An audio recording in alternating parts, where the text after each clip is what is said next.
Halo guys, kembali lagi di YouTube channel Eris Harisman. Gimana nih untuk video sebelumnya udah pada ditonton belum? Nah, kalau belum jangan lupa untuk nonton terlebih dahulu. Dan kalau sudah nonton jangan lupa klik tombol merah, subscribe, like, komen, dan share ya guys. Nah, di video kali ini aku bakalan share buat teman-teman semua mengenai strategi belajar aku ketika jadi mahasiswa di UT. Dan ini pun bisa diimplementasikan buat teman-teman yang kuliah di luar UT. Tips belajar ini bisa digunakan supaya teman-teman bisa lulus kuliah tepat waktu. Tips yang pertama yaitu teman-teman harus punya tujuan terlebih dahulu. Nah, kira-kira teman-teman ketika kuliah mau lulus berapa tahun? Apakah 3 tahun atau 4 tahun atau jadi mahasiswa abadi? Nah, itu menentukan kayak strategi belajar kita supaya lebih semangat dalam mencapai kelulusan. Tips yang kedua, aku biasanya menargetkan IP atau IPK di setiap semester awal pembelajaran untuk memberikan semangat buat aku bisa mengejar IPK tersebut. Biasanya aku menargetkan di setiap semester itu IP minimal 3,5 dan maksimal 4. Dan itu bisa memberikan motivasi loh buat kita semakin semangat dalam belajar. Tips yang ketiga yaitu membaca BMP atau buku materi pokok yang biasa anak UT sebut yaitu modul. Nah, ini menjadi sumber informasi dan sumber pengetahuan bagi anak UT untuk belajar. Pastinya anak UT itu memiliki kelebihan dan istimewa banget karena kita diberikan buku materi pokok yaitu buku-buku penunjang untuk kita melaksanakan perkuliahan.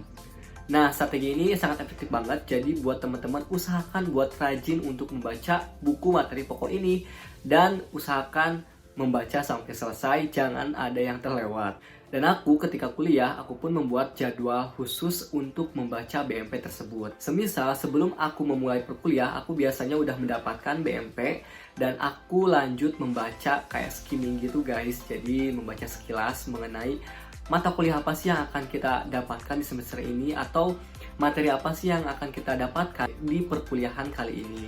Nah, itu supaya kita bisa kayak beradaptasi, mengenali dulu isi dari buku itu membahas seputar apa. Jadi, ketika kita udah mulai perkuliahan, itu akan memudahkan kita memahami isi BMP. Nah, setelah proses perkuliahan berjalan, itu biasanya aku pun membaca terlebih dahulu sebelum melangsungkan perkuliahan. Karena kebetulan aku masuk di tutorial tatap muka. Jadi aku melaksanakan kuliah seminggu 2 kali, yaitu pada hari Kamis dan hari Jumat. Dan biasanya aku selalu membaca terlebih dahulu materi yang akan dijadikan diskusi di kelas. Jadi itu akan menambah kayak pengetahuan kita, sehingga kita sudah bisa mulai menerima materi yang diberikan oleh tutor ataupun dosen.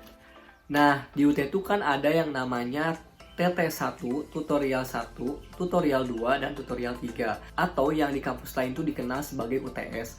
Nah, biasanya aku selalu mengerjakan latihan tes formatif dari soal-soal yang ada di BMP. Dan itu melatih dan mengevaluasi juga materi yang sudah kita dapatin ataupun materi yang sudah kita baca dari BMP tersebut. Setelah itu, ketika menghadapi UAS, pastinya dong teman-teman harus belajar dan banyak berlatih untuk mengerjakan soal. Dan aku biasanya selalu membaca kembali untuk mereview dari awal sampai akhir dan tidak lupa untuk mengerjakan soal tes-tes formatif dan latihan soal. Seperti latihan tes formatif, latihan di e-learning, dan kita membaca kembali review dari awal sampai akhir setiap modul yang akan diuaskan, supaya kita bisa lebih memahami lagi isi dari modul tersebut.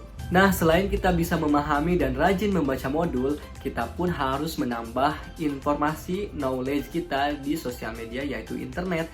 Jadi teman-teman pun harus kayak memasukkan atau menambahkan informasi-informasi yang berkaitan dengan mata kuliah, terutama ilmu-ilmu terupdate yang berkaitan dengan mata kuliah yang sedang kita dapatkan di semester saat ini.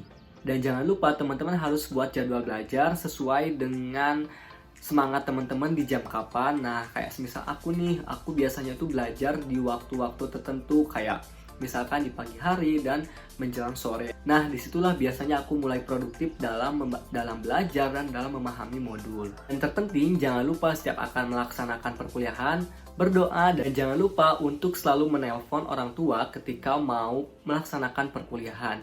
Itulah yang akan memberikan spirit dalam melaksanakan perkuliahan. Nah guys, itulah beberapa tips dan strategi belajar aku ketika aku kuliah di UT, dan alhamdulillah aku terapkan itu semua. Hasilnya bisa lulus kuliah tepat waktu, yaitu 4 tahun mendapatkan gelar sarjana di universitas terbuka. So, semoga bisa bermanfaat dan bisa diimplementasikan di strategi belajar buat teman-teman.